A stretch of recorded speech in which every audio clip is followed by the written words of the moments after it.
Good morning. একটা নতুন দিনের গল্প নিয়ে চলে এসেছি। আজকে সকালে যোগা ক্লাস থেকে ফেরার পথে চলে গেছিলাম মোড়ে, কারণ কতগুলো গ্রসারি নেওয়ার ছিল। যা যা নেওয়ার ছিল সেগুলো পরপর করে নিলাম, আর তারপর বিলের লাইনে দাঁড়িয়ে পড়েছিলাম।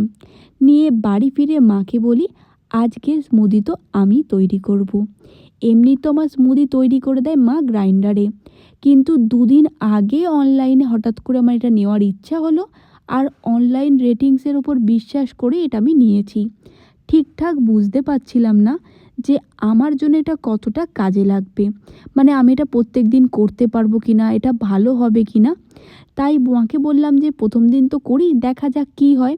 প্রথম প্রথম একটু সমস্যা হচ্ছিল, তারপর জল দিতে দেখলাম সেটা খুব স্মুথলি হয়ে গেল, আর মাকে বিরক্ত করতে হলো না।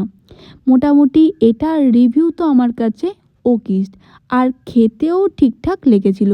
মানে মায়ের স্মুদিটা একটু বেশি ভালো হয়, এই স্মুদি মেকারে অতটা বেটার হয়নি। কাজ নিয়ে বসে পড়েছিলাম, আর আজকে বিকেলবেলা একদম অফ ছিল। কিছুদিন আগেই আমি আমার রান্নাঘরের জানলা দিয়ে একটা আম দেখেছি। ভাবলাম নিজের মোবাইলেই কয়েকটা ছবি তুলব, কিন্তু ঠিক মতো জুম করা যাচ্ছিল না বলে এটা আমি আলমারি থেকে বার করি। আমার পছন্দের প্রত্যেকটা জিনিস আমি যত্ন করেই রাখি, ইউজ কম করি। তো আজকে ভাবলাম এটা বার করি, কিছু কাজে লাগবে। আর বিকেলবেলা একদম বসে বসে সময় নষ্ট করতে চাইছিলাম না বলে এরকম কতগুলো ছবি তুলি। খুব একটা ভালো তুলেছি বলবো না, বাট ভালো লাগে এগুলো তুললে।